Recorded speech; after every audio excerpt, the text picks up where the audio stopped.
Britain stands at a precipice. Recent years have seen increased pushback to the authoritarian and tyrannical regime that has taken hold of this once great country that had an empire spanning a quarter of the world. This has seen many of the native tribes and clans that have made up the peoples that have inhabited this island for thousands of years come together in ways that really haven't been seen in history. And one of the men who has been at the forefront of uniting these clans is whom I sit down with for this episode today. If it makes me racist and a fascist to stand up on my own people, then so be it. I'm a proud racist and fascist. Today, I sit down with Mr. Josh Fernie, who is a return guest to the show, nationalist activist and Homeland Party member. We're saying enough is enough to our people being replaced in our homeland. We're becoming second-rate citizens. The conversation today, having long shifted from the topics of sensible versus crackpot nationalism, also goes into the genocidal threat that we face today and what needs to be done to stop it. Like, they don't realise that minoritization means that you have no say politically in what happens from this point onwards, because literally you can't mass together enough votes to enforce it. I don't think a lot of these people realise is that we want the families, we want the family unit to stay together. Josh is also a case study on how ruthless the enemies of Britain and the British people are. That they will not only come for you, but they'll come for your job, your home, your family, your future, everything. And it presents the duty to stand against it. I'm sure you would have seen that he was on a farm and was posting these lovely photos. They would be a lovely timeline cleanser for me, is one thing I've said before. It was a lovely timeline cleanser, all these photos of the farm animals. I was getting everything ready for the animals for the new year, and got called in for a meeting with the general manager of the public places side of the business and the farmer. And they just said, like, as we've been expecting, these complaints to be coming in, but now they start posting them online. By the 3rd of January, they were like threatening to come and protest. We also talk about Josh's experiences being interviewed by the BBC and going into the lion's den, where they will often use narratives from history to unfairly paint people in a discrediting light to avoid tackling their arguments, because they realise that they can't tackle those arguments on the merits of their own arguments alone. Obviously, I was in the BBC documentary last year as well. For the few minutes that I'm in that, I think it's like 5 minutes total, I was grilled for like 90 minutes, a one-on-one interview with him, and then I did like the 20-minute interview with him at the Patio Hotel. But the 90 minutes was at the Aberdeen Music Hall, and that was some grilling. They were asking me about the Holocaust, they asked me about Hitler, they asked me loads of straw man questions. Do you know that they wanted me to stumble over? Regardless of what you think of past events of history, there's no doubt that the enemies of Britain will use them to unfairly discredit people. They will use them as containment propaganda to prevent the necessary political solutions and people who would bring them from coming forward. So with that, I hand you over to past me and Mr. Josh Fernie. Enjoy. Cymru am byth yn Alba Gwbrath. Ladies and gentlemen, enjoy. If it makes me racist and a fascist to stand up on my own people, then so be it. I'm a proud racist and fascist.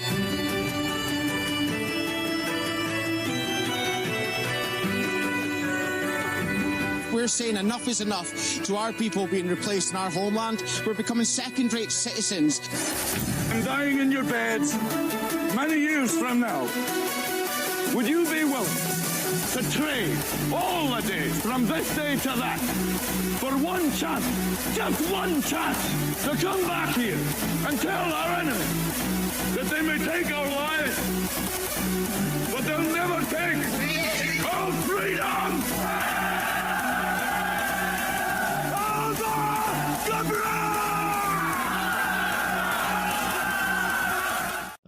Hey there guys, how's it going? Welcome back to Voice of the Valleys yet again with your host, friend in neighbourhood, far-right thug, always satirical, and it's not Mr. George Cresswell. Hope we're having a fantastic morning, afternoon, evening, night, wherever we are. First conversation of 2026, a return guest and someone whom over the course of the last year has only grown more and more positive in my books for various reasons. Mr. Josh Fernie.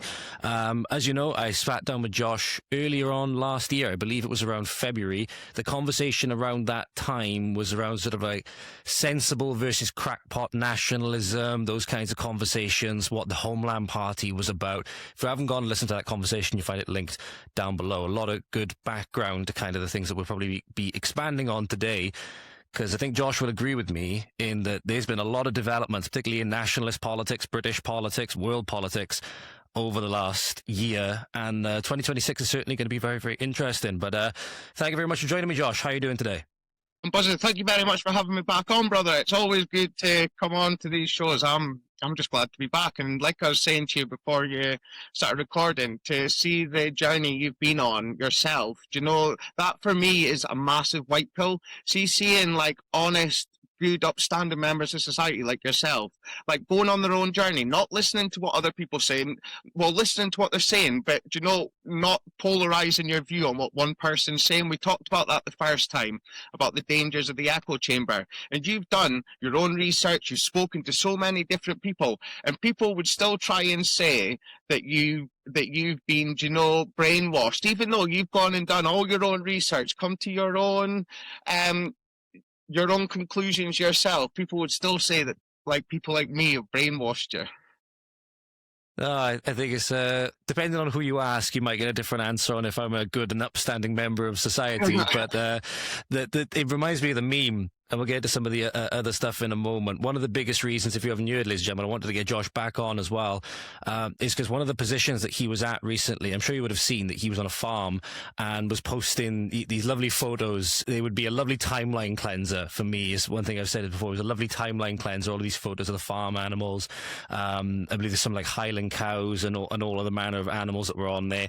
And it really shocked me when towards the end of last year, I believe it was, or it might have been early at the start of this year, I can't remember exactly when, Josh put up a status on X, I'm sure you would have seen it, and he said that the what I assumed at the time, he said those who welcome our replacement, I believe was the term that you use, so i.e. like pro-open border, pro-replacement, replacement migration agenda lefties, that's the term I was looking to get out there, had gone after his employers essentially, and this way shows how ruthless the other side can be, and that they're not just going to go after you, they're going to go after everybody. You know, there's people out there, we talk about all different kinds of people, they go after your family, they go after your job, they go after everything to prevent you from opposing the political agendas.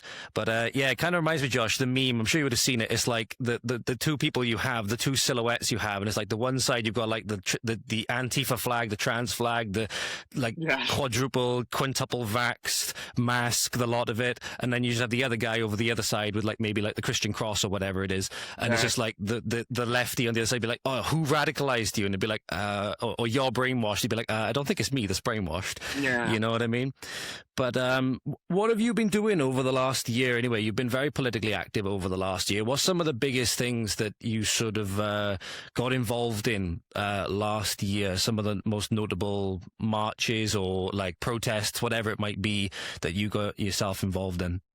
Yeah, so last year, I think the best protest I went to was the one in Inverness. We went to some amazing protests over the year, and to see how they grew themselves. Like, because I look back to when I first started speaking out in like Aberdeen in the northeast of Scotland, and nobody would take me on about it. And now, so for us to be getting so many people out every weekend is so good. But yeah, from the start of the year, to see how week in, week out, people were going to all these different locations.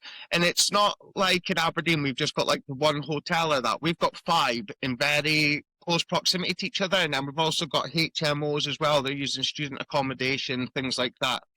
But yeah, when they decided that they were going to put these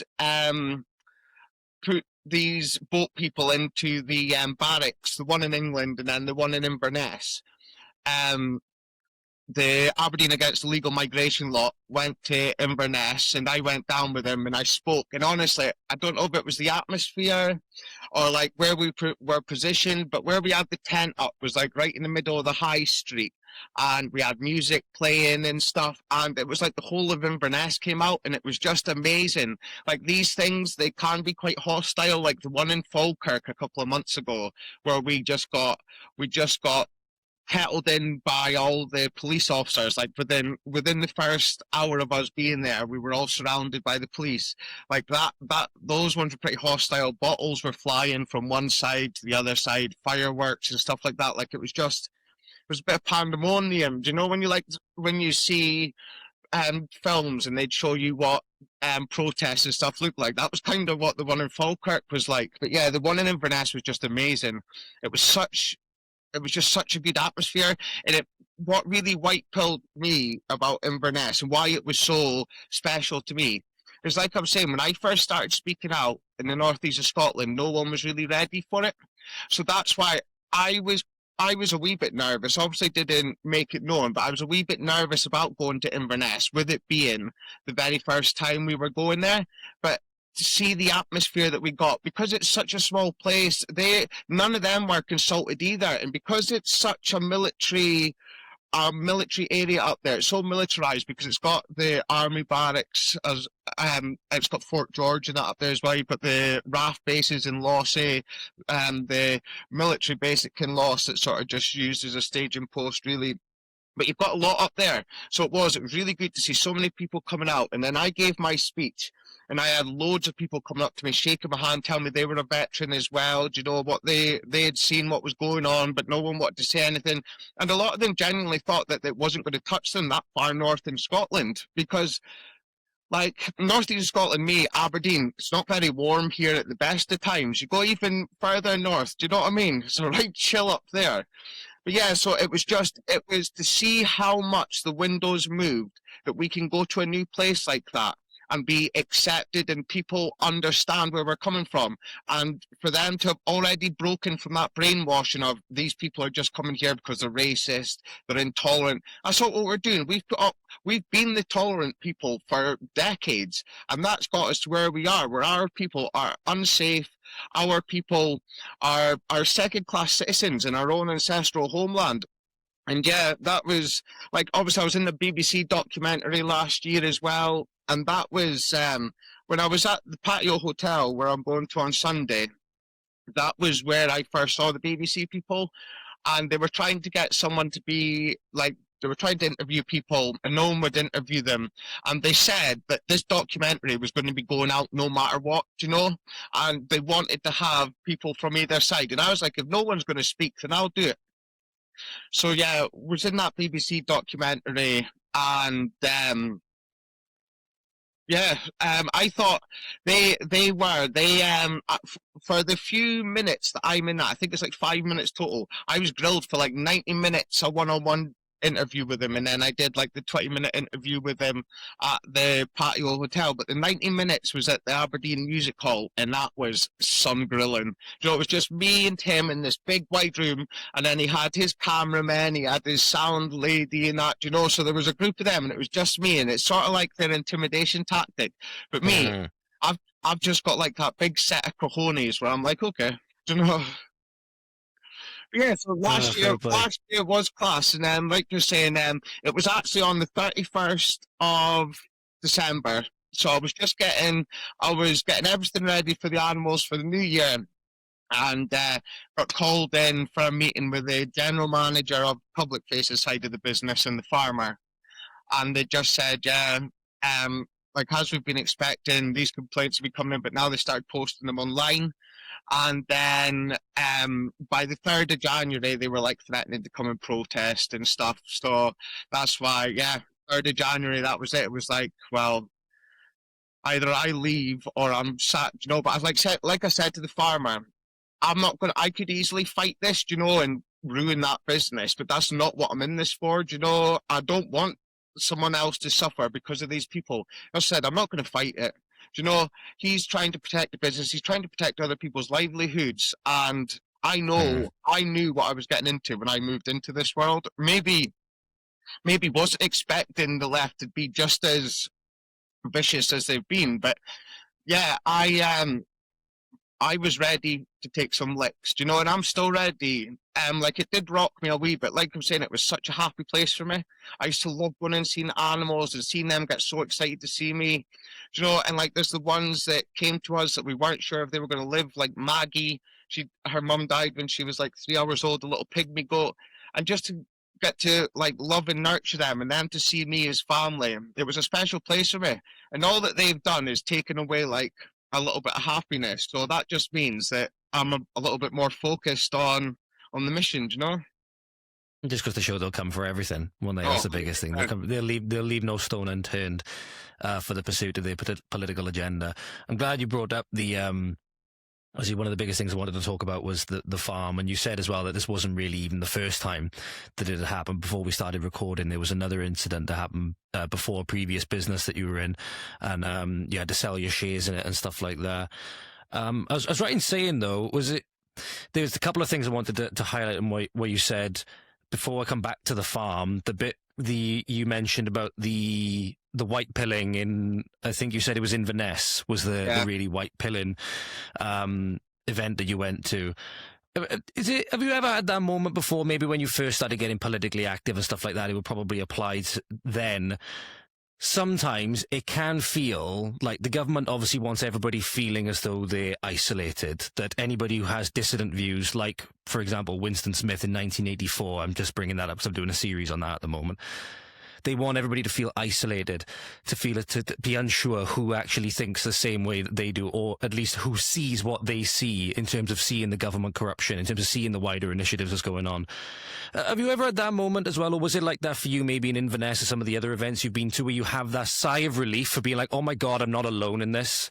You know, I'm not alone with like thinking that everyone else is like following the track that the government wants or whatever, whereas then you've become sort of discordant with that, and then you find somebody else who feels and thinks the same way as you do, and you have this massive sigh of relief. Because I've had that moment when I just happened to be talking to somebody, and instantly I think if the conversation turns political, I'm thinking, oh well, this is gonna, you know, it's gonna start verbally throwing hands, if you will, throwing metaphorical hands, and then they start saying the things that I'm thinking, and I'm like, oh my God, I'm not alone.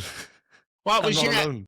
So my very first speaking thing, I got asked to go and speak in Peterhead by Guy Steve Rennie, who's one of the organisers for Peterhead United, and I was really nervous because I'd never spoke at any of these things.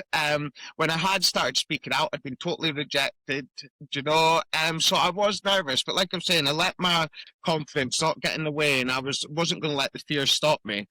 And yeah, when I got there, before I'd even spoke, people were coming up to me and saying, oh, we see what you say online, we totally agree.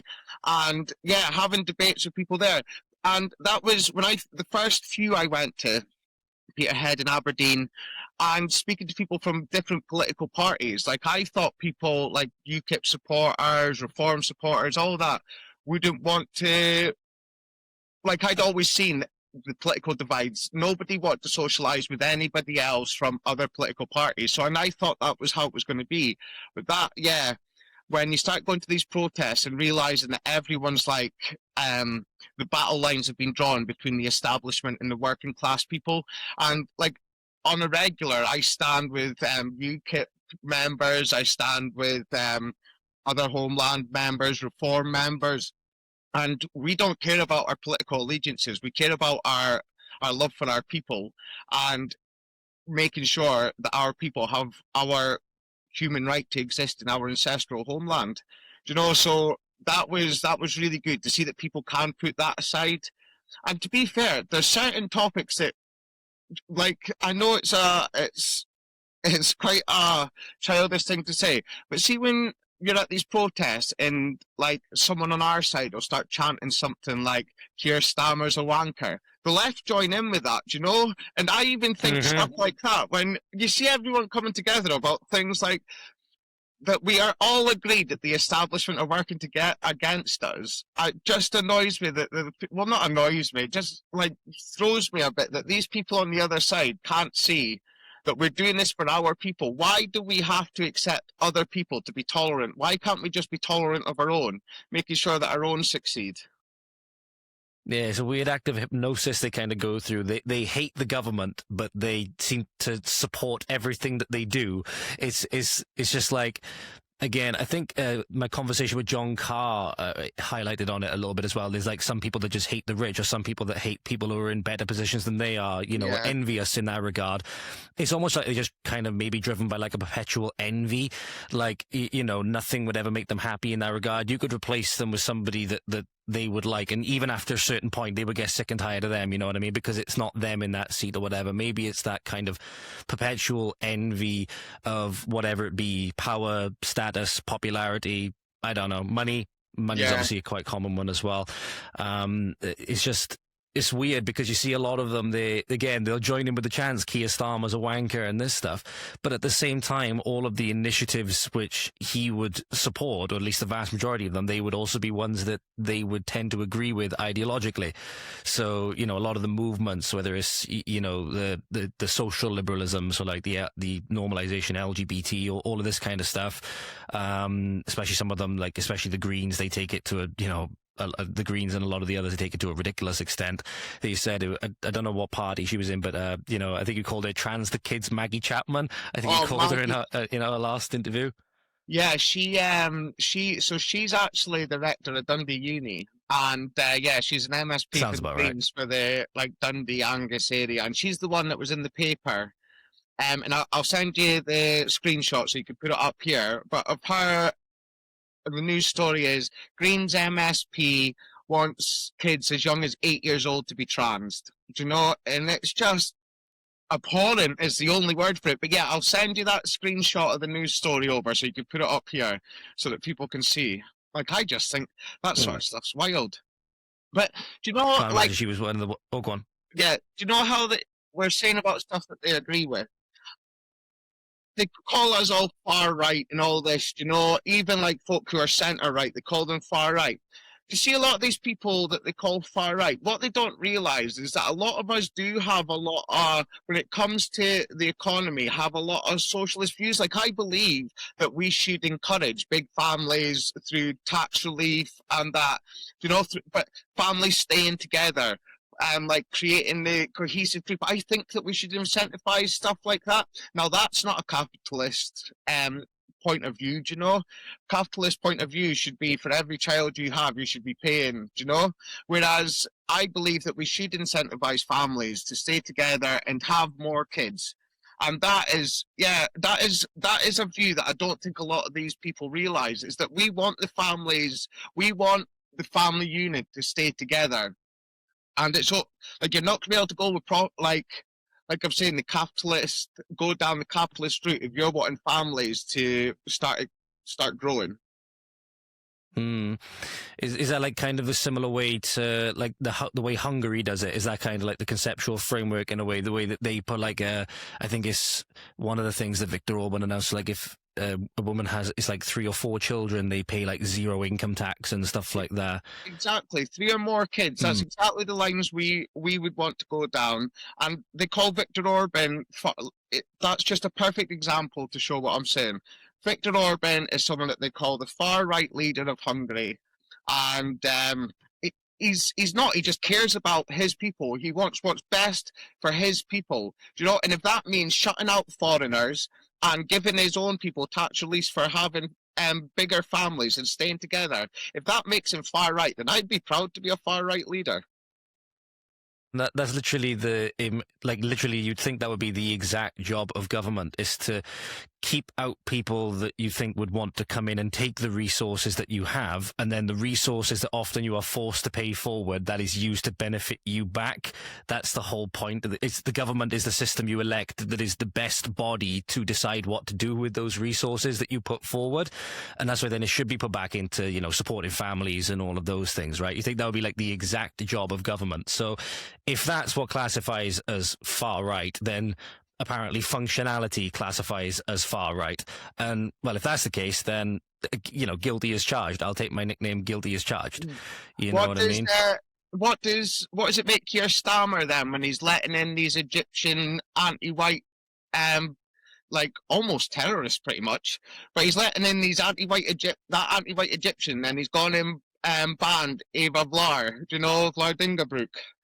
Yeah, I know. That's like Was when it I Alpha Tay? Is it Alpha Tay? That's his name, and it's something like that. The one who said that I think he said white people are a scourge on the planet or something like he that. was saying that we should have white genocide and stuff like that.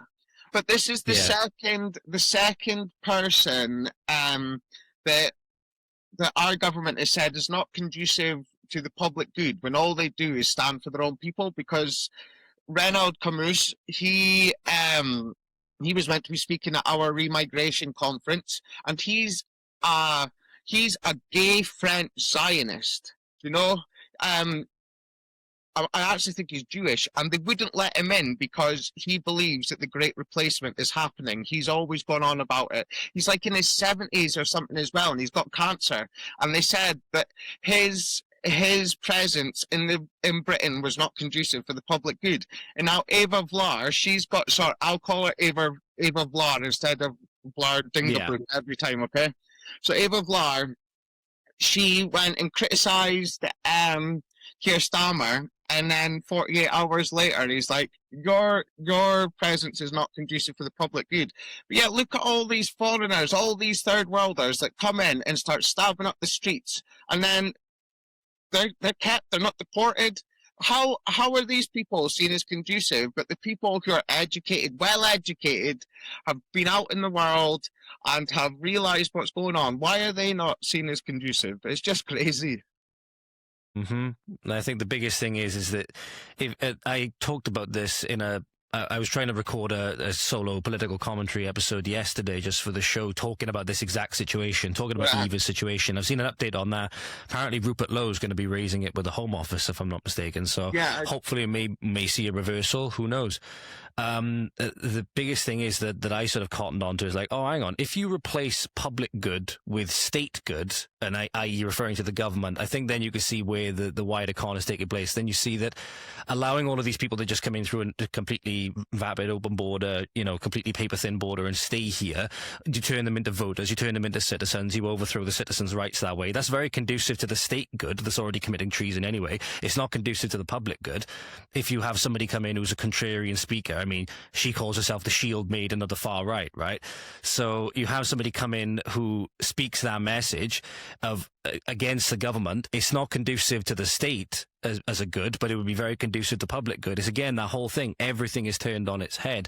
I think if people in their mind replace state in this instance now with public, they'll instantly see, the state is operating in its own best interests, not in the government's not in the people's best interests. Sorry, and as a result, then you can see that they're just keeping Eva out because she would be a threat to their power and influence. And they're letting all of the, illegals, no matter who, and ramping up legal immigration. Obviously, that's the far bigger problem. And, because then that is conducive to their goal of using democracy to destroy democracy, essentially, and commit a treason unlike anything we've ever seen before. Well, look, all you got to do is look at London and look at California. Do you know the two places that are just... that they are the blueprint for how they want the whole of the West to look. California, like you're saying, imports millions, well, maybe not millions, but imports loads and loads of illegals into their state in America so that they can keep it blue. And it's like London, they have demographically replaced that area so wildly that they struggle to get Sadiq Khan out of the mayoral position. And we cannot allow that to happen across the rest of Britain. Agreed. That's why in London they got to put Layla forward. It shows exactly the demographic who they feel they have to appeal to. The capitulation is just right out there for everyone to see. But yeah, you brought up California as another great example because I believe they call it the Calcutta of America. I heard somebody refer to it one time as the Calcutta of America. And we've seen what's going on in Minnesota, like Minneapolis at the moment with the ice stuff and everything like that. And that as well, yeah. If people think we're not in a war, man, there's a Cold War. The Cold War never really ended. You know what I mean? It's like we really, really are. But it's a war of political initiatives in this point. It's a war of demographics, and then the culture that stems down from that. That's the biggest thing, which I see a lot of people not really. A lot of people I don't think want to confront that. And the biggest thing is that I always think if you approach these, like I've talked with you, I've talked with many others. If you're approaching them with a genuine open mind and curiosity, not so much as though you just instantly believe whatever anybody tells you, but if you're approaching the questions honestly, there's going to be things that you run up against. You know, you're going to end up having to confront and having to, as we've seen many others do now, the question of, are the British a people? Who are the British? All of these questions, right? But you see many people who hold what has been termed the civic nationalist position, they end up coming to pretty much the same conclusion that, well, anybody can be British. Well, that's the globalist communist line. So instantly then you're going to, if you approach these questions honestly, you're going to end up wrestling with these concepts like ethnicity and like all of these things. And I just don't think many people are prepared to do that yet, because they don't like where that could lead in terms of political initiative, and it makes them feel uncomfortable more than anything else, rather than it's the political reality and it's something we have to confront whether we like it or not. Oh, we got a little interloper in the background. Yeah, the pussycat's coming in. Oh, it reminds me of an interview I done once. My dog was jumping up all over the guest when they came here. So. But you see how you're saying there about civic nationalists coming over to our way of thinking? The reason that they're so terrified, they can say that our way of thinking is completely justified and all this, but then they immediately go to their head that if they start thinking our way, it immediately makes them this villain of the 20th century. It immediately turns them into this wild Nazi, you know, and it's just crazy. Like, this is, for the past 80 years, the West, the European peoples have been brainwashed into believing that if we come together, we're all of a sudden going to start to want to take over the world and start to gas everyone, you know? And it's just, people are breaking free of this brainwashing, because just like yourself, more and more people are finding the confidence to go finding their own answers, go and finding their own information. And because of this, people are realizing that maybe things aren't like that, and that's why more and more people are coming together, and it's just great, mate. You know. Mm-hmm. You saw that with the Liam Tuff's conversation with Steve Law. So I done a quite a long live stream going through it from start to finish. Yeah. And it instantly, I can't even remember how it got onto the topic, but the topic of like World War II and the Holocaust narrative and all of that didn't even really go down that route, because Liam, for some reason, go on this thing where he would constantly go back to his personal anecdotes, like, oh, my mate footlong or my mate whatever, right? But the other thing is, he instantly, as soon as the conversation came up, and then Liam went to, oh, so you want to gas the Jews? It's like, well, no. I know. Nobody ever said that. I was like, it's a jump. It's a jump, to say the least. It's nuts. That's how their brain goes, though. Oh, white people get together, gas the Jews. They want to gas the Jews. There's a lot of white people together. And it's just like, there's a lot of things in that conversation. I'd like to see things go a different way if you're going to be in the position of asking those questions. But yeah, it's mad how, you know, you have people who would be termed ethno-nationalists, right? But again, you ask anybody who's on, you know, the nationalist side, they just say that that's just the nationalist position, right? You know, a nation is its people, essentially.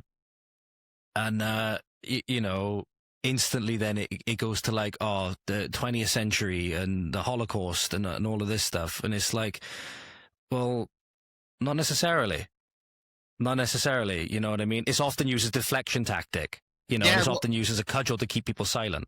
That's it. It's been but it's the straw man argument that's worked since like the 70s, do you know? Like, oh, this could bring about another Holocaust. It's just like the straw man argument. And that's what I mean. It's just so strange. Well, not strange, because it's brilliant.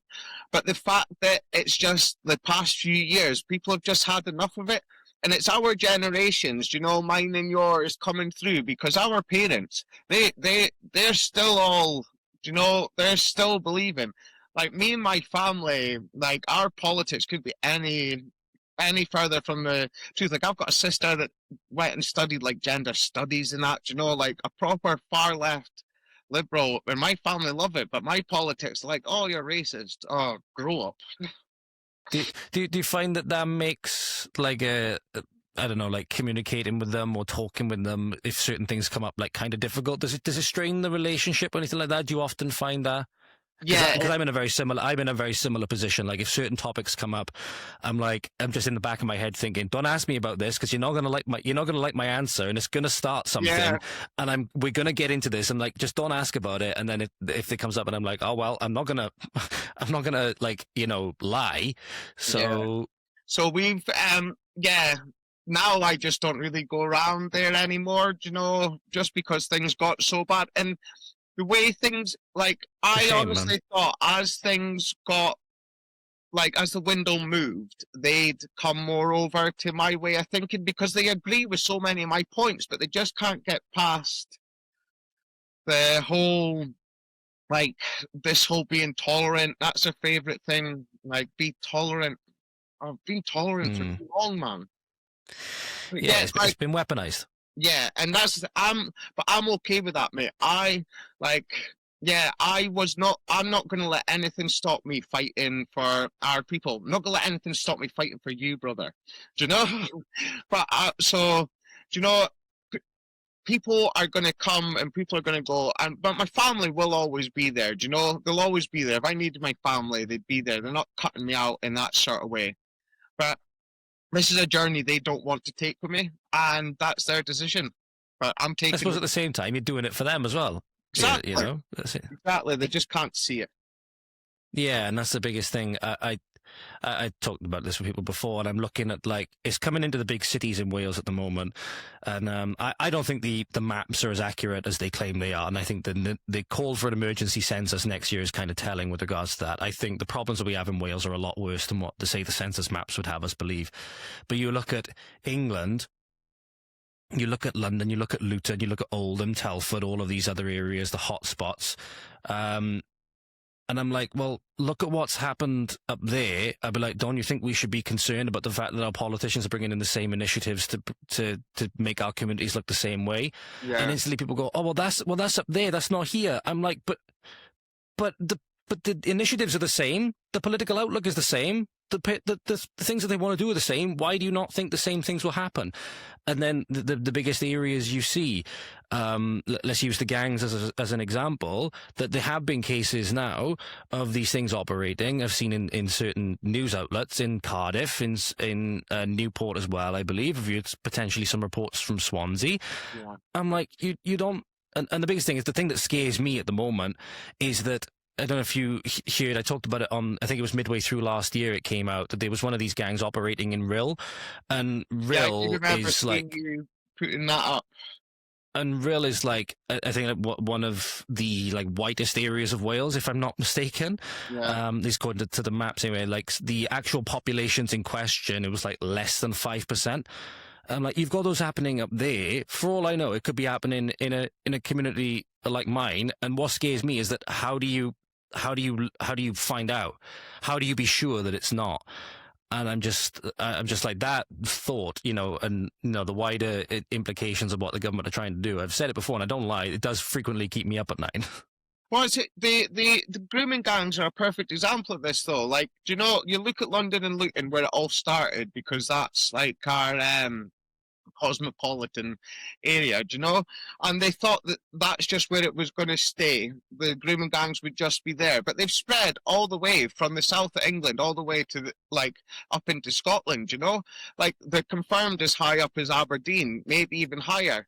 So for the government will be disingenuous and say, that it's just going to stick to these major cities. But where do you think that they grab these girls from? They go to the little villages, they go to the little towns, the little secluded areas where people don't really know much better, where people have got these community feelings, and they show them, they try and entice them at a young age when they're vulnerable. They don't, they grab them from the cities as well, but they go out to these little areas. All you got to do is spend a couple of hours listening to these women who have been interviewed, and they'll tell you that they were grabbed from little shops in their towns, or they were taken out to these towns, so it's going on one way or another. And you see the map, Charlie Peters talked about when Baroness Casey, the Casey report that came out, like detailing the Operation Stovewood, that 64% of cases were Pakistani in Rotherham, I believe it was, and it made up like 3% of the population. It was truly astonishing.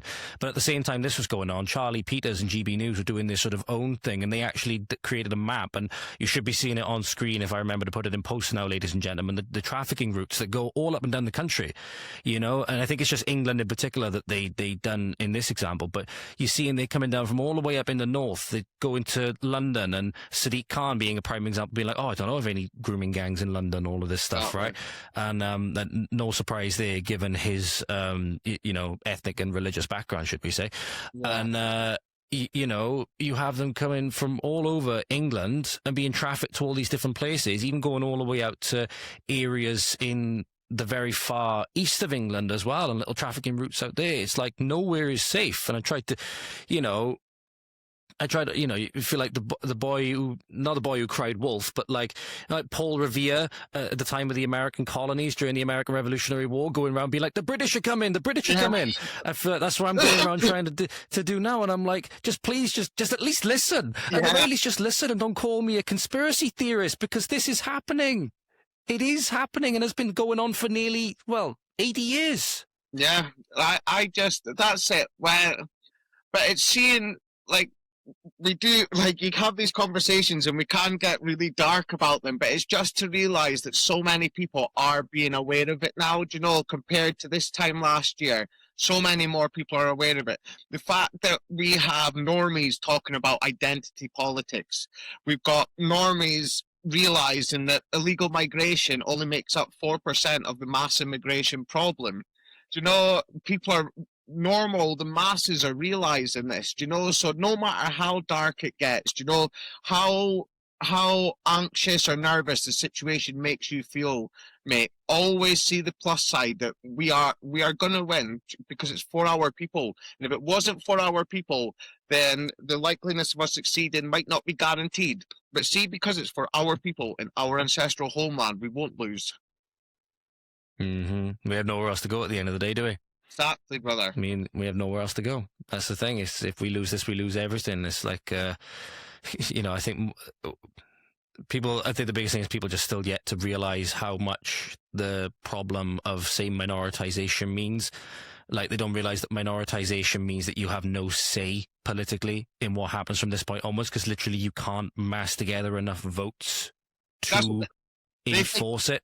They think that we'll become, and the words they use are this powerful minority, because obviously the Muslims in Britain at the moment are able to use their sway and stuff, to get their people voted in. But see, if they become the majority, they will not let us have any power as a minority. That is just totally bonkers to think that we're going to be some sort of controlling minority. And that is just never going to happen when you have a conquering ideology coming in and working its way through. Yeah, it's completely contrary to their worldview. Yeah. I mean, you have things like the jizya. They literally either convert, die, or pay us money and acknowledge your second-class status. You scum.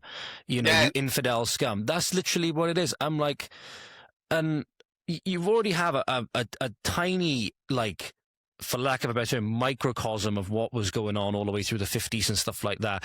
I'm like, so hang on, you think all of a sudden things are going to get better? The more and more, the less people we make up in the country we become, and the less power we have in that regard, you think things are going to get better? Oh, yeah, exactly. It's completely inverted. And I always compare it to because I'm a bit of a sci-fi nerd as well, like a black hole. The event horizon on a black hole is like the minute you cross it, it's like you've got no chance of escaping from that point onwards. It's like light can't escape from that point onwards.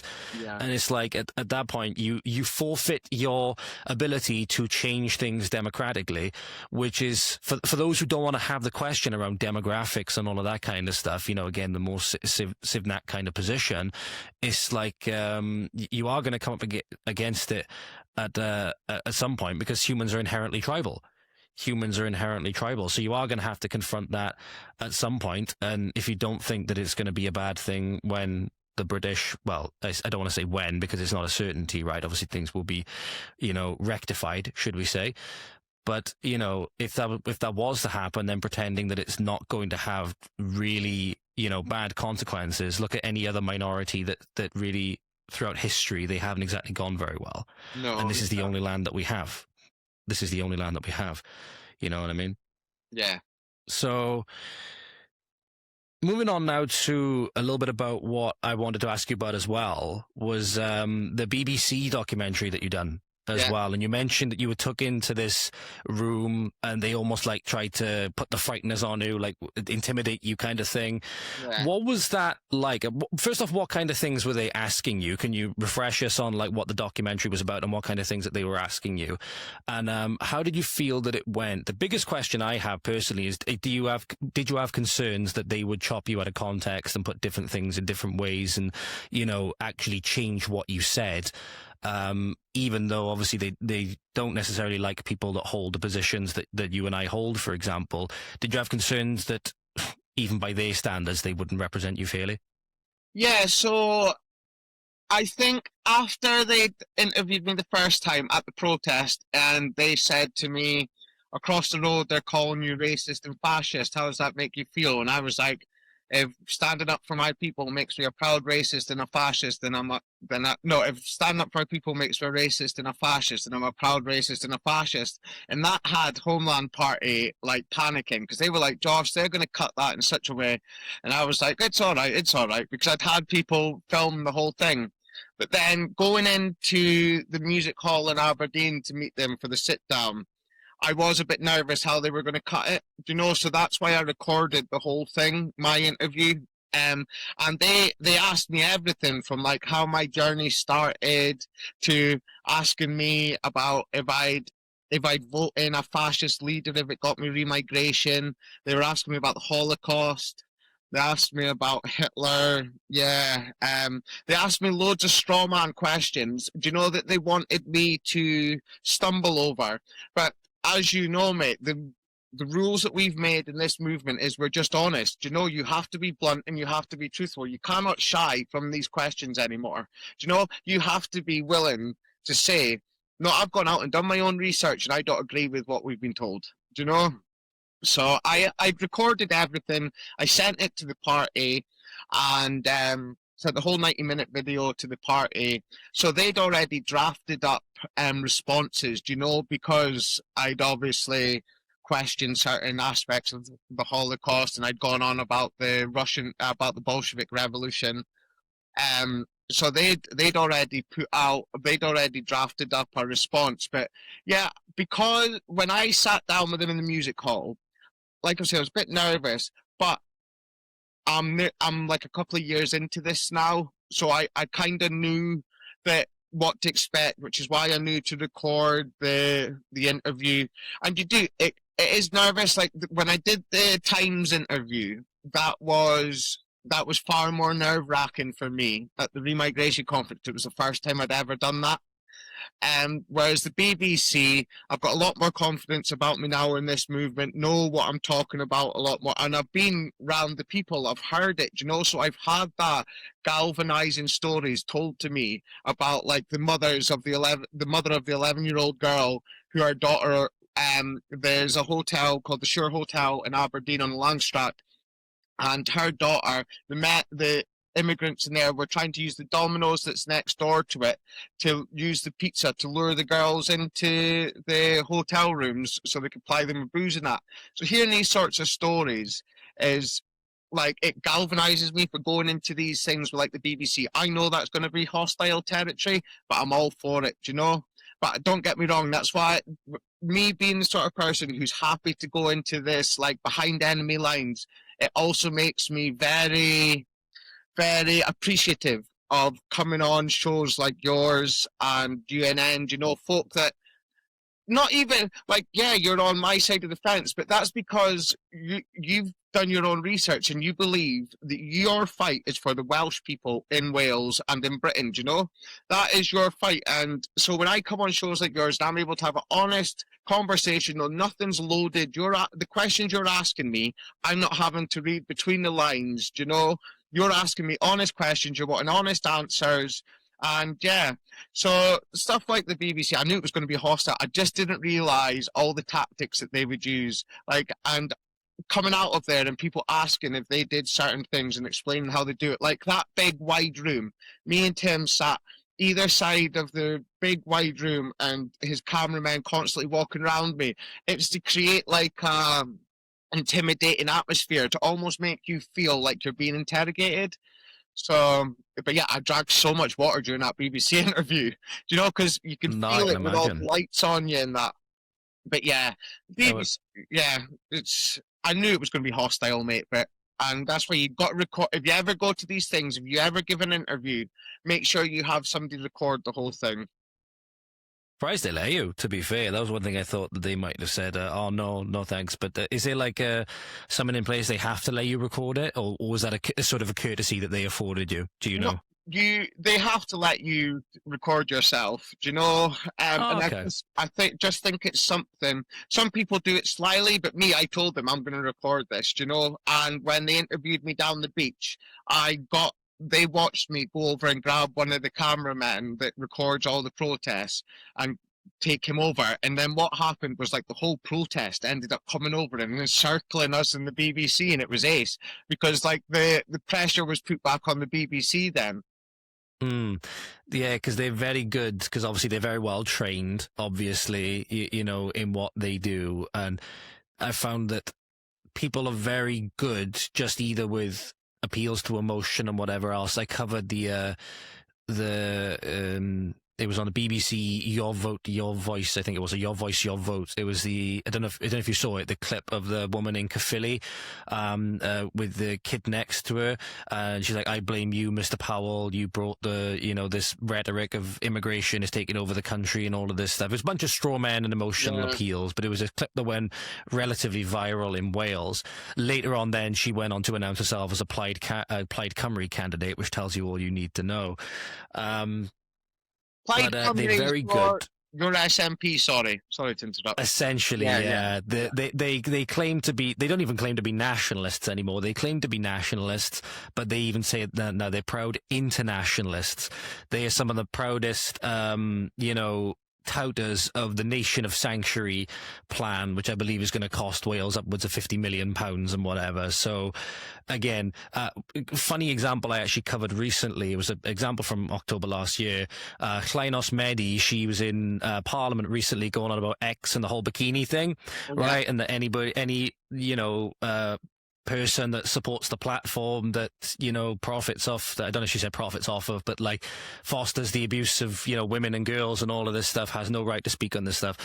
And it was worthy of reminding people that earlier on in the year, October the previous year, she was on a program saying that safe and legal routes should be opened up for Afghan women to come to Wales under the whole plan that they want to institute. And if you do the calculation, just the Afghan women could completely overtake the entire population of Wales nearly 7 times. So that's pretty it's absolutely nuts. They could actually overtake Scotland as well about 5 times or about 4 times as well, because your population I think is about another 2 million or so on top of ours. And there's 22.2 million just Afghan women alone. So there's like, guys, if you think this is about anything more than votes and political units, be like, come on, wake up. Saying they need to bring so many people here to cleanse Wales multiple times over. Is that the one where there was the video put out and it was the young girls making the video, or the young kids making the video at the primary school or the secondary school for the immigrants to come over? And that was in Wales, wasn't it? That was in Wales as well, yeah. I initially thought that it was part of the whole Nation of Sanctuary thing. I believe that was, people were saying at the time that it was more so targeted towards Ukrainians. It was right around the time that the Ukrainian thing had kicked off, when Russia had gone into Ukraine. But yeah, I was saying that, they were using school children in their campaigns to make Wales look more attractive to people. I'm like, this is this is horrendous. Yeah, it's disgusting. And the biggest thing is, I don't think they told the parents that's what they were doing. I think the biggest thing is that the schools have so much influence and power now is that they don't have to like tell the parents or anything like that. I don't know. They might have been given permission slips. Don't quote me on it. But yeah, a lot of these things that they'll do now, especially like the RSE and like the sexual education and stuff like that, a lot of it they try to obscure from the parents because they know the parents will have the natural reaction of what a parent would with regards to a lot of the things that they were being taught. And yeah, so I kind of was getting on to, but Plaid Cymru, Llainos Medi, and this woman, she was very good at generating an emotional appeal. She's like, look, I got to go out and tell my children. The father is from Uganda, so I got to go and tell my children, oh, don't do this, don't do that. Trying to generate this all emotional appeal. I don't exactly know how truthful it is. You know, these people lie as easily as they breathe, but they're very good, whether it's a BBC interviewer, whether it's a trained activist, whatever it is, they're very good at trying to flip the moral authority, if you will, onto their side when it's their political initiatives, for the most part, that have brought Britain in particular and all the nations of it, so England, Scotland, Wales, etc., to the points that we're at right now, and they have been the vehement cheerleaders of it and all of this stuff. Nothing less really than an ethnic cleansing than Britain, but they're still very good at flipping the moral authority and making the other person seem like the bad guy for objecting to their own replacement and for objecting to their own colonization and slavery. It's a very, very good way of doing it that they have with the emotional appeals and, you know, essentially, you know, from one point trying to be the whole, you know, powerful anti-authoritarian underdog figure, sticking it to the man, whatever. And then in the next breath, then going on about, you know, how, you know, oppressed they are and all of this kind of stuff when it's their initiatives that are being pushed from the top down. So yeah, you're saying that about flipping the emotional narrative. All you got to do is look at the trans thing. We're saying to people, we don't want kids sterilized and mutilated, and they're like, oh my God, you're transphobic. Oh my God, you're transphobic. And it's like how? Like, we're talking about the well-being of this child. We're not wanting the kid like surgically mutilated. We want the kid to be able to live a normal life as a child, and they're like, but they're trapped in the wrong body. It's like, you can't be trapped in the wrong body. Yeah, exactly. It's a really, really easy example. And then we've seen the Ashley St. Clair and Elon Musk thing that's going on at the moment. I don't know whether you've seen that she's now come out, she's now apologized. She's trying to like climb back onto the Titanic when it's already like a kilometer underwater. It's absolutely ridiculous. But yeah, that really goes to show the vindictiveness of a lot of people as well, and also the grift on a lot of people as well, and how a lot of these people, they'll go to so many lengths to hurt you, you know what I mean? The lengths that she's going now to seemingly try and, you know, hurt Elon and whatever by using his children and threatening to trans his children or whatever, because she knows it's a thing that's personal to him, is deeply, deeply troubling indeed. That's the biggest thing as well. A lot of these people are obviously deeply, deeply troubled people. But again, I think a lot of their anger and a lot of their vitriol and a lot of their stuff is misplaced. And a lot of them, I think they don't want to then try and understand the other's position because they don't want to confront the reality of changing their mind on things either, which is, I think that's the biggest thing as well, is if you can't really lose. If you keep your mind open and you say, well, I'm going to, you know, find out what the facts are, the real facts are, and let that color my interpretation and try and get to the bottom of the truth, try and get to the truth at the bottom of the glass that way, and not shut out anybody that's saying anything regardless of how extreme or whatever it may be, right? And that's the biggest thing where the whole Holocaust thing comes in. It was a big thing that came up in the Steve Laws interview and stuff like that. Not only is it often used as a distraction tactic to get away from the whole things in the modern day, right? And it's often used to unfairly paint people as things that they are not. But the biggest thing is as well is I'm like questioning a lot of things, right? And I'm like, well, hang on, is it actually true? That's the question that I'm asking ultimately about a lot of things. That was just, is it true? And what facts are there? Because obviously there's people that hold the position that we've been told for generations. There's obviously now people that ever since the time of those events taking place, right? That period of history, have said that they are skeptical of it. They're going to have their reasons why. And I've only ever heard one side of the conversation. I've only ever heard one side. One side's only been allowed to be accepted.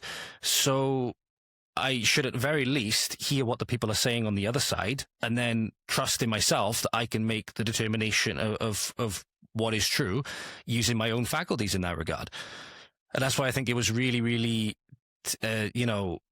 unfair in a lot of ways in Steve Law's interviews, the way that it's been represented, the way people have questioned it. You could tell they're not trying to ask Steve or ask yourself, whoever it may be, like, oh, why do you think that? What is the evidence that you have that makes you hold these opinions and whatever? What things have you read? What sources are they?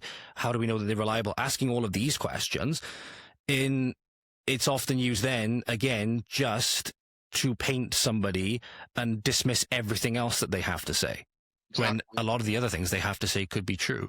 And not to mention, biggest thing about that event in particular is that happened 80 odd years ago.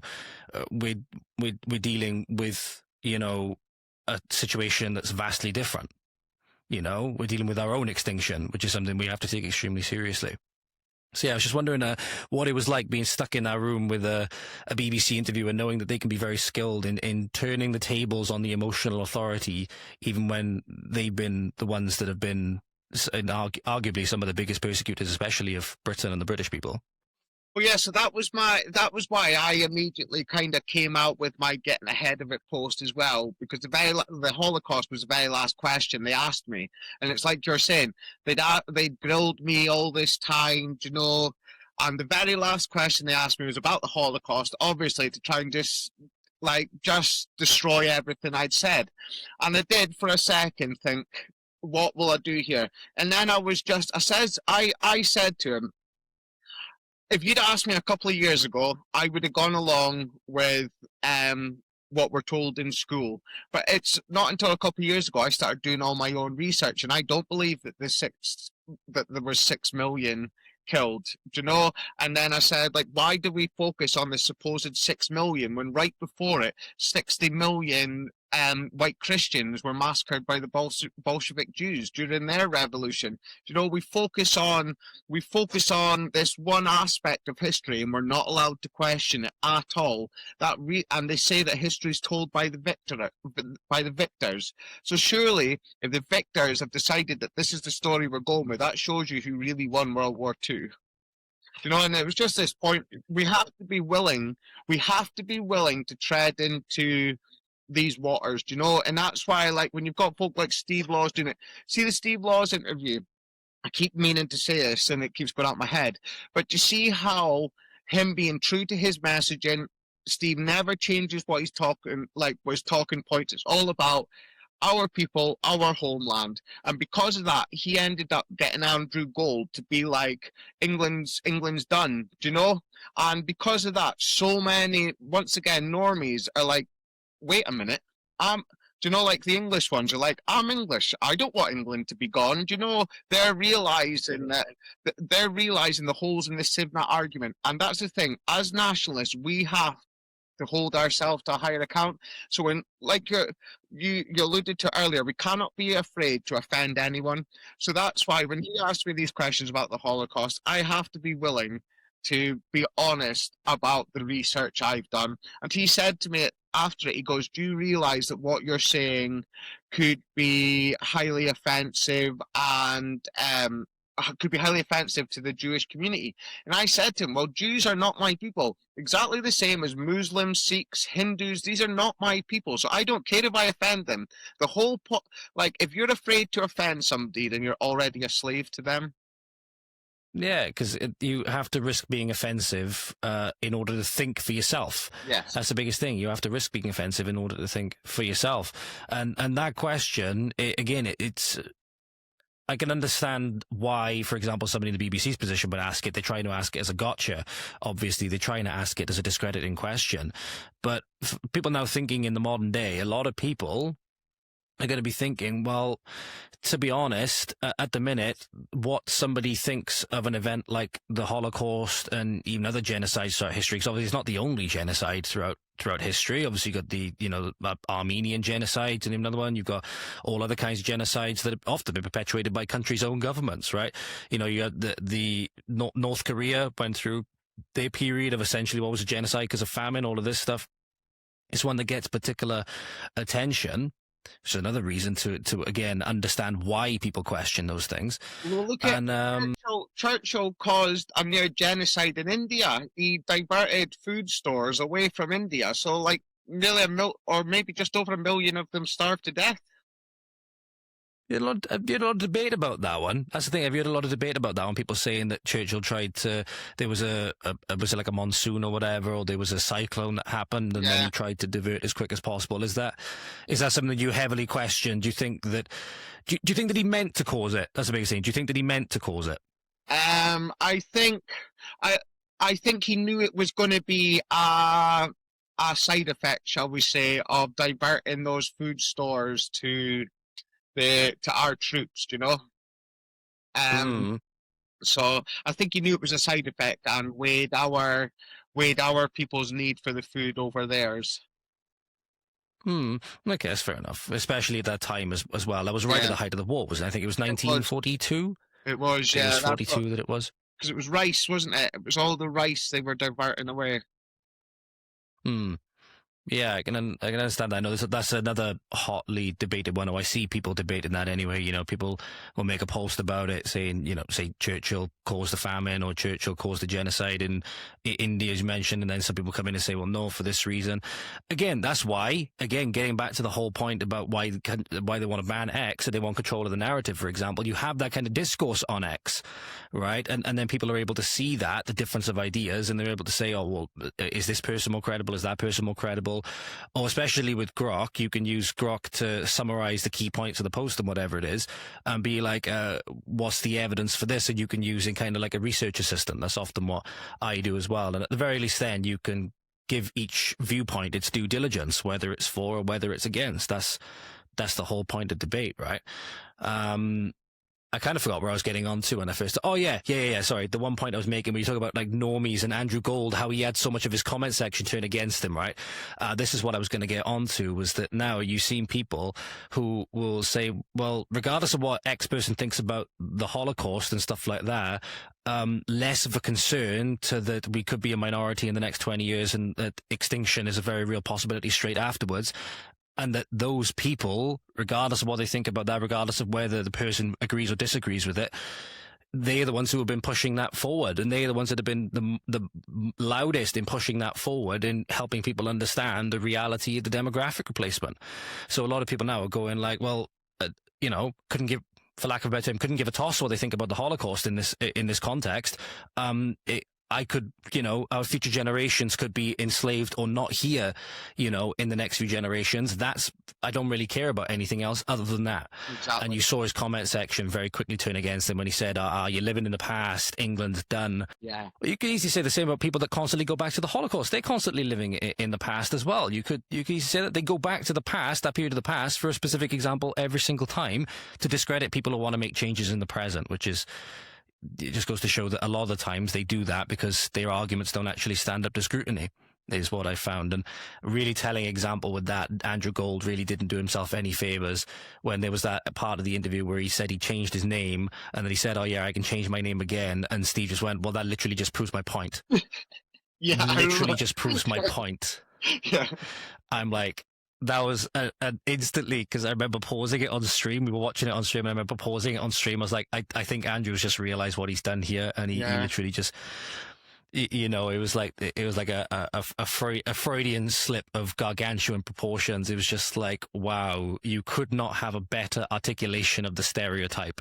But it it goes to show, like, this is what has been missing this whole time, is people who were not afraid of labels, you know, not afraid of being right there in the mixer. And that's, like we said right at the start, this is why I'm white-pilled all the time, because I see more and more, like, class people coming on board, like, and not through anything that we've done, you know, it's people going on their own, they're going on their own mission and finding themselves. And it's so white pilling to see so many good people seeing the truth, you know, and finding the courage. That's what it's all about. Finding that moral courage to be like, the most vulnerable people are are just being cast to the wolves, and it's going to take strong people to stand up for them to survive. And like you're saying, we need to ensure our people's right to exist in our ancestral homeland. If we don't, we go extinct, and then all this fighting is for nothing. We have to do it. If we don't, then like you're saying, there is no home for the future generations. If Britain disappears tomorrow, all these people have got somewhere to go, but we don't. Mm-hmm.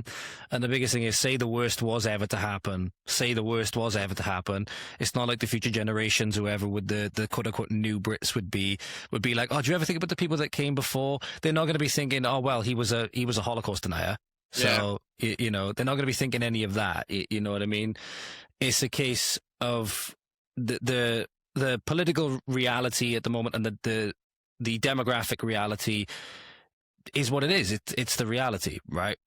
And you either are willing to start really facing that, and it's like, until people really start being willing to face it, it's like you have another problem in another area of your life, and the more and more you try to turn your head away from it and not look at it or whatever, it compounds in the background, and it continues to get worse and worse and worse. It continues to build. That's the whole thing that allowed it to get to this point, right? People being scared of labels, people being thrown in prison for raising concerns about certain things, people being attacked for their political views, police not doing their job, emboldening certain communities, you know, all of these different things that we've seen.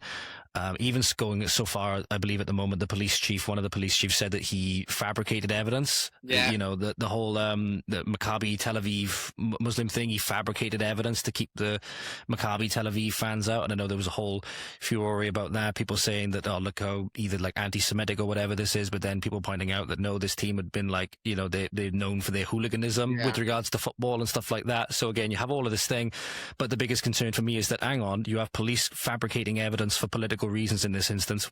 Where else have they done this? Yeah. You know, where else have they done this to appease certain communities? You know what I mean? And you can imagine how many other cases that would blow wide open then.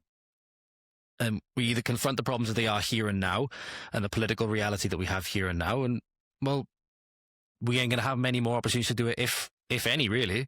2029 for the general election is going to be very, very pivotal. We've got a pivotal one coming up in Wales this year. And that actually takes me on to one of the things I wanted to ask as well, about how things are going on in Scotland at the moment, because I've noticed that Reform, literally today, just before we got on here, have announced a new leader for Scotland as well, a guy by the name of Malcolm Offord. Do you happen to know anything about Malcolm from your political experience or knowledge or anything like that? Anything you make of it? I did see that this morning, but I don't, well, just before this, actually, it was just after 11, yeah, but I've not, I don't know much about him, but the thing, I, as much as I give Reform a hard time in that, I still support them in Scotland, you know, because Reform getting in all over Britain is the proof that you can vote outside the uni-party system. And, like, for us in Scotland, having someone come in that's not the SNP, showing people that there is another way, they're the gateway for us to real nationalist parties getting in. So as much as I might give them a hard time in it, I do wish them all the best, and I support them. I just don't support them when they start putting foreigners in councillor positions and MP positions. But yeah, like Scotland and Wales have their slight differences to England. You know, I think our peoples, the Welsh and the Scottish people, are a slightly bit more rugged people. Do you know? So we'll just have to see what comes, because see what the English nationalists have to say about that. Yeah, well, you know what I mean. Like me, I'm reading the history of the Scottish people at the moment, and it goes on about how, like, the English always wanted to be a civilized people, and then the lowlanders from Scotland, they wanted to become, and they call it European, and I like making themselves more European, and like the lowlanders of Scotland, they started to do it as well. But us up here, classed as the Highlanders, we've always been a bit of like for me, going to these protests, people say, oh, why don't you do what the others do and go in like a suit or like in shirt and tie and that just wouldn't resonate with my people up here, do you know? Mm-hmm. So that's why, like, even though Aberdeen's always been a conservative town, with it be a city with the oil and that, Like, I do hope that further north and that will vote in someone like Reform, because it will show that there's hope for nationalist parties getting in. And it's going to be nationalists that save our island. Well, it will be a lot of reasons to hope that one of the by-elections we had that I went down for one of the bridge shops with Joe Marsh, that by-election, sadly, the Plaid candidate did end up taking it with a minority of the vote. So thanks first past the post there. He got like 43 or 45%, whatever it was. But obviously that basically equates to 100% if nobody has more than that. And the Reform candidate, very, very close behind, I think was in the high 30s. So shows you a lot, because that has been a Labour constituency for 100 years, I think, about 100 years or more. And people there are so dissatisfied with how Labour have run it that so many of them went Reform, so that they were a very, very high second place in that election. So I was like, look, didn't go the way that maybe we would have liked it to, right? Would have liked to have gotten the seat, obviously, especially because it was Plaid Cymru that eventually ended up taking it. So didn't want to lose that seat. But seeing the turnout for Reform and being on the bridge and seeing the people going underneath, you had no end of people honking their horns and waving out their windows, you know. You had a couple of people flipping it off and stuff like that, obviously. But there was really so much support. And when you talk about being white-pilled and stuff like that, I can really understand what you mean. When you see that there's so many people out there that you may not see them on a daily basis, you may not have these conversations on a daily basis, but when big things like this happen, and they will make their voices heard. You know what I mean? They will make their voices heard, oftentimes if they see that somebody else is willing to do it. You know what I mean? Which is why, even if you're a single activist, you know, that voice that you have is extremely important, and that's why the government trying to silence it is obviously, that's the name of the game, because they want people feeling isolated and stuff like that. So you're doing and saying the right thing when they're coming at you. Mm-hmm. Exactly. You don't take flak unless you're over the target. Yes, exactly. You don't take flak unless you're over the target, as they say. One thing that I did want to bring up as well, only because it was a comment under, it's something that just came to mind now, actually. I don't know what we're doing for time. One thing that just come to mind is that, particularly for me, because I'm not really sure how to answer this, which is good, because have people from your background, particularly people from a military background. I had some people talking in a video that I cut of the stream, which I done Steve Laws in the Heretics conversation. And a lot of people who have served will understandably make the argument, particularly, for example, people who wouldn't be native British but have served in the military and could be very good people and stuff like that. And when Steve comes along and says that, you know, total remigration is his position and what that entails, they have this reaction being like, oh, well, I've served with really good people of different backgrounds, and almost like we'll turn against the nationalist position because of that. I always, in my personal capacity, you know, see that, and I don't really know what to say, because being in a position where I haven't served in the forces in any capacity and this person has, and appreciating the service that really any person has done in, you know, being willing to put their life on the line for the country. How do you react with your background in particular now when you see people that sort of go down this route, then tending to frame it in opposition to at least the Steve Laws position, maybe not to all of the nationalist positions, like all of the little things which make up the nationalist positions within it, but with Steve Laws possibly being viewed in the eyes of many as still being quite extreme, and people then calling on their previous experience in the military, which others may not have. How do you sort of see things like that at the moment? I appreciate I'm not asking that question well. No, I know that I can tell the question you're asking me, because you want to know, like, obviously we have people who serve the crown from, like, Fiji, you've got the Gurkhas, you know, you've got people who serve us from, what's the thing, begins with a C. I can't think. The Caribbean? No, there's like there's a sports tournament for it. There's the Commonwealth. Yes, Commonwealth. There we go. So yeah, you got people that serve from all over the Commonwealth. And see, up until a couple of years ago, again, I would have said, well, maybe even a year ago, even when I was first moved into like my real nationalism, I'd have said, if you served, then you should be allowed to stay. Do you know? But now we're at a position where that's just total Sivnat thinking. Because if us welcoming foreigners who want to serve our military, if us welcoming them and giving them a home means that we then have to open our doors to everyone and anyone from across the world, then yeah, they'd have to go as well, because at the end of the day, they are serving a foreign nation. They're not serving their own nation, and that's their choice. Do you know? This is our nation. Like we're saying, this is our homeland. Fair enough, you want to come and serve our military. Fair enough, but when you're done, you'll go home. Because our people, because we've got into this way, like, oh, we let one in, we've got to let everyone in. Do you know what? Now we need to get away from that way of thinking. Nobody has a right to, no one has any right to be here other than the people, the ethnic population of our island. This is our little continent. Britain is just a little continent. That's what it is. Do you know? And people can come from all over the world to serve us. But if them staying means that we have to open our doors to every third worlder, every foreigner, then no, I'd say they have to go. And I can completely understand that. It's a little bit like when people, it's good coming from somebody for like yourself, for example, and many others who have served that would hold that view, for example. And again, it often reminds me of other ways, again, not to disrespect anybody that has served, obviously, but then you see them pulling on it in this way. And there's good people from all around, obviously, there's good people from all around, but again, it's, the political reality and the demographic reality is what it is, and the solutions always have to come around that. And again, you see people with all the different appeals to emotion and appeals to whatever else. It's like you got to start thinking in terms of practicality and in what's going to actually solve the issues.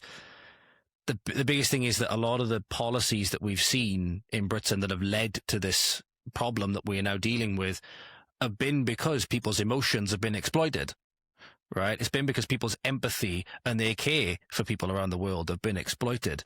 And they've now felt as though they have to take on this role of caretaker of the world. And that now has been, all right, we've got them. The politicians committing treason be like, we've got them. We've got their minds. And now they've willingly accepted this stuff. In such a tiny island, as you mentioned, in such a tiny island where, just as I mentioned with Afghanistan, the female population alone, right, is going to be 6-7 times more than the entire population of Wales. But yet Wales, for some reason, under Plaid Cymru's, ideology, has to open its doors to every female in Afghanistan, and presumably all of the dependents that want to come over to escape the, oppressive regime, as Plaid would put it. And I'm just like, it's not, well, it's just, you can have a heart for people all around the world that are going through shit, and have a heart for people that, maybe who would be some of the candidates who would be deported and stuff like that, but still acknowledge the political reality. It's about we're willing to acknowledge the reality or you aren't. I think that's why a lot of people want to stay asleep a lot of the time. They want to take the blue pill, so to speak. They want to take the blue pill because it's easier. Exactly. It's far too easy.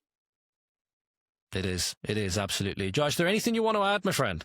No, this has been class. It's been awesome. We should get a wee photo of us, a wee screen grab.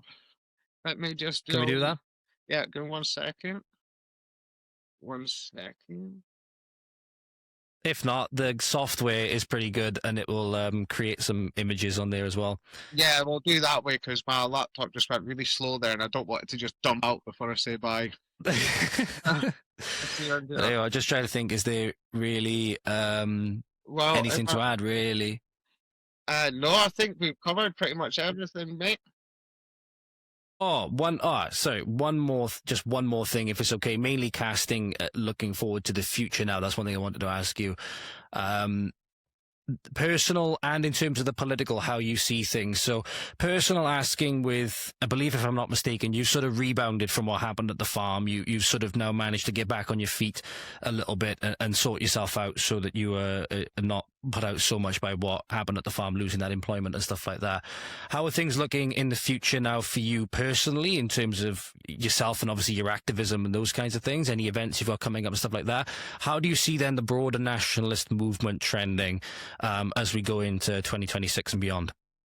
I honestly think 2026 is going to be such a buzz. Do you know, each year's just got progressively better. Yeah, so I've bounced back from losing a job at the farm in the sense that there's a guy who understands the situation. He's got his own business and he's going to offer me work. Do you know, when he's got like big projects on, so that'll tide me over. I'm still looking for work. I'd like to go back onto a farm somewhere. So I'm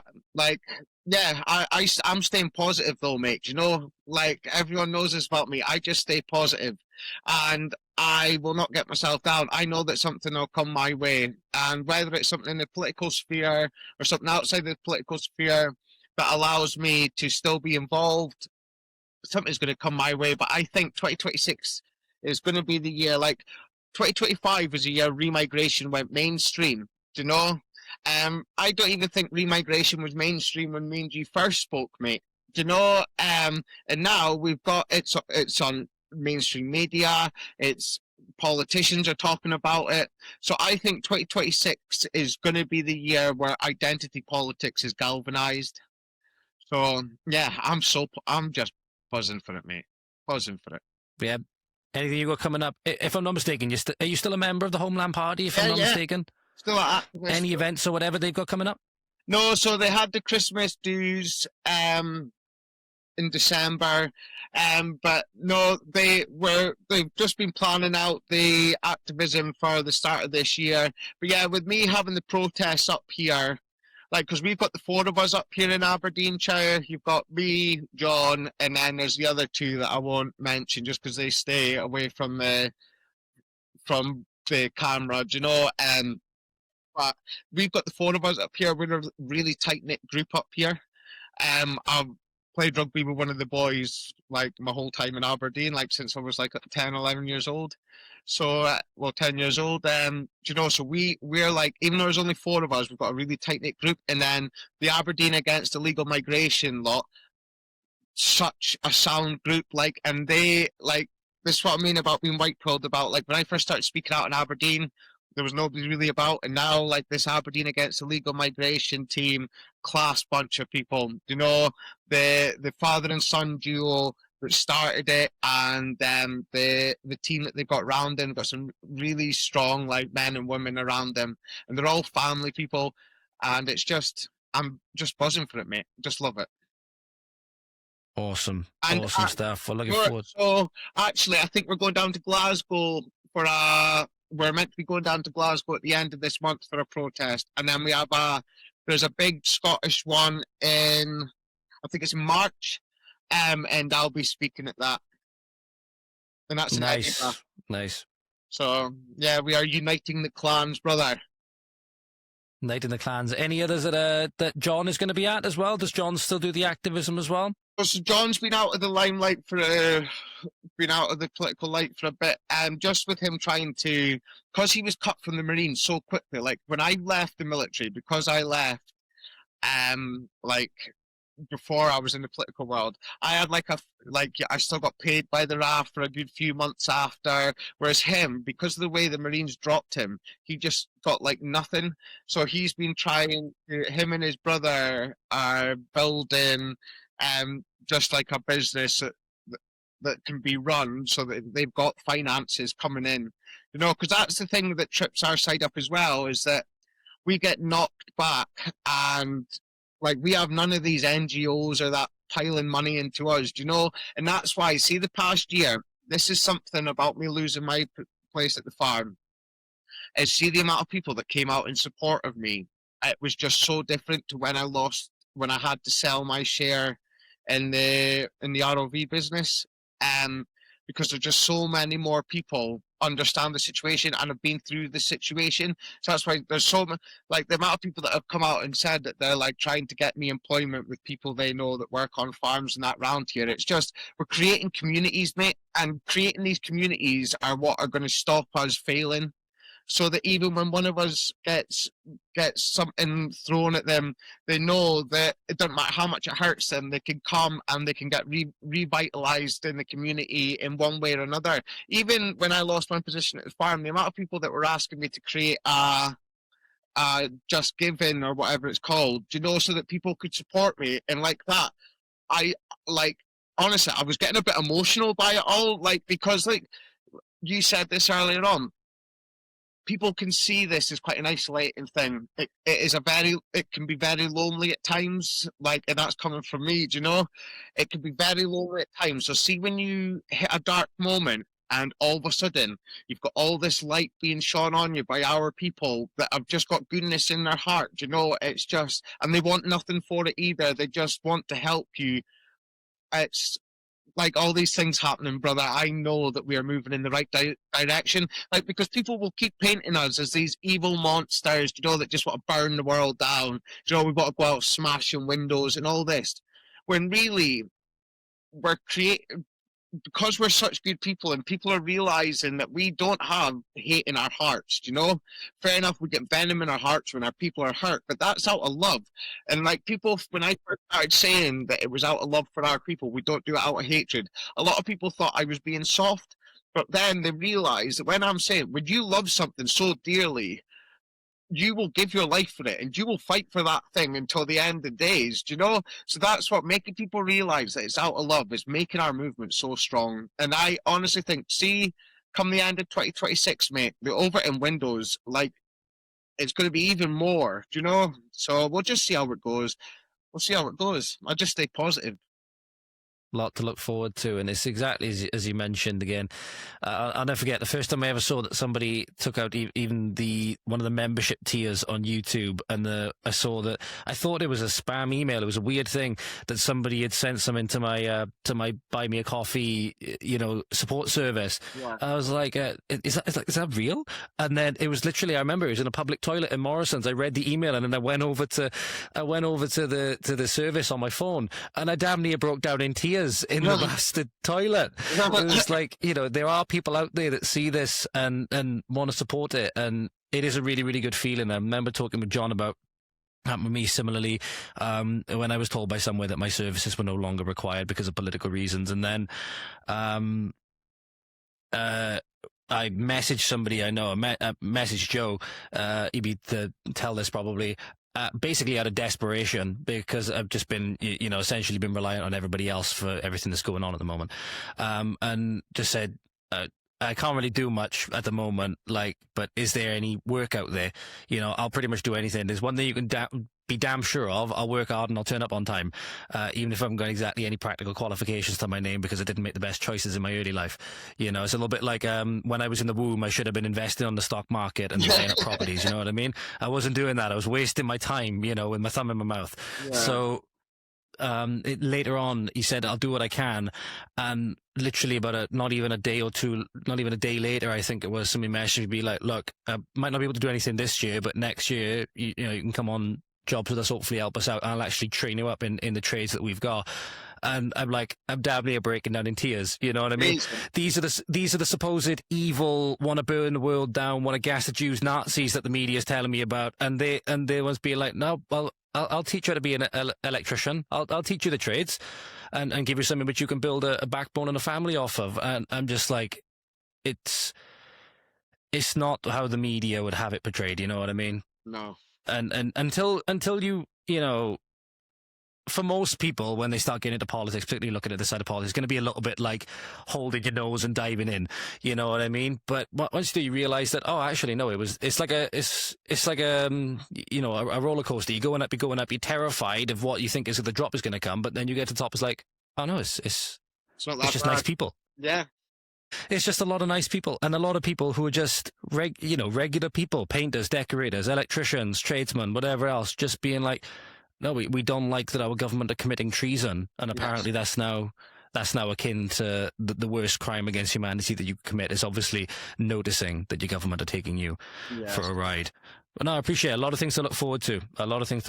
I think. And obviously hoping that you're able to get yourself on your feet and keep yourself on your feet as well.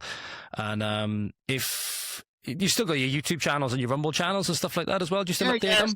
Yeah, so I've started putting videos back onto YouTube and that again. You know, I've not really been out with the mornings. It's been so dark recently. Like, even when I've got the light on my phone, I'm not getting a great video. So that's why I've not really done many in the morning. I think I've only done one this year. So as it gets lighter in the mornings, even just slightly less dark, I'll start doing them all. And as I do the videos in the morning, I'll put them onto YouTube and that again. If anybody wants to find you, Josh, where can they find you? So X, Facebook and Twitter is probably best places to find me. X, Facebook and Instagram, sorry. And yeah, so either Josh Fernie, J.A. Fernie, or Nature's Nationalist, and you'll find me. You find them all down below, ladies and gentlemen. He's also got his YouTube and Rumble channels. You'll find all of them down below. Hope you found it useful and hope you enjoyed it. I know I certainly did. Josh, thank you very much. I really appreciate it. Thank you for having me on again, brother. Have a good day. No, it's been a pleasure, and looking forward to seeing more about the things that you get up to this year and in the nationalist space as well. Really, really looking forward to seeing what you get up to. You take care, guys. We will see you again very, very soon. Godspeed. And there you have it, ladies and gentlemen, my conversation with Mr. Josh Fernie. Hope you enjoyed it. I hope you found it useful. And the one part which I want to actually zero in on for this ending segment now, ladies and gentlemen, is around historical narratives, the truth of them, but most importantly, how they are used in the modern day. Now, one of the most contentious topics of the day is the Holocaust, and what matters to me ultimately is what is true and what is not. I understand there's a lot of disagreements on what the facts are and what the truth is of this narrative. There's a large contingent of people that are very skeptical either of the whole narrative or of certain parts of it. Personally, at the moment, I don't have the evidence necessary to reject what I've been told about history. And I reached out to Josh to talk about this privately, given his stance, what he made clear as to what he thinks in this conversation. There's always more than one side to every story, and so I actually wanted to earnestly understand where Josh is coming from so that I can actually critically appraise what he said and make my own determinations on it. I'm aware that I've only been fed one side of history, and so we should be open to understanding or open to listening to people who have different views, no matter how unacceptable they may be deemed at a certain point in time. The truth will stand on its own merits. That being said, it's quite clear that people who want to unfairly discredit people's other political opinions, immigration, whatever else, the economy, will liken them to 20th century villains in order to not have to deal with their arguments themselves. Which just goes to show that this narrative has become so ingrained in the public consciousness. What matters is that it's true, obviously, but then people will use it as a weapon to unfairly discredit people's arguments simply because if they try to engage on the merits of the arguments alone, then they cannot stand up to scrutiny. So with that being said, ladies and gentlemen, the one thing that I wanted to ask you is, even if somebody is skeptical over either the entire narrative or certain parts of it, does that mean we should not listen to everything else that they have to say and allow ourselves to make determinations on their other arguments on whether it would be good or bad for the people of Britain? Somebody doubts certain parts of the Holocaust. Does that mean they're not right on immigration and economic policy? Leave your thoughts down below. Personally, I think not. I think to unfairly discredit somebody based on what they think about an aspect of history, in order to unfairly discredit what they say in the modern day, I think we'd be doing ourselves a massive, massive disservice. So with that, ladies and gentlemen, I hope you enjoyed it. Hope you found it useful, and I'll catch up with you very soon. You take care. Godspeed.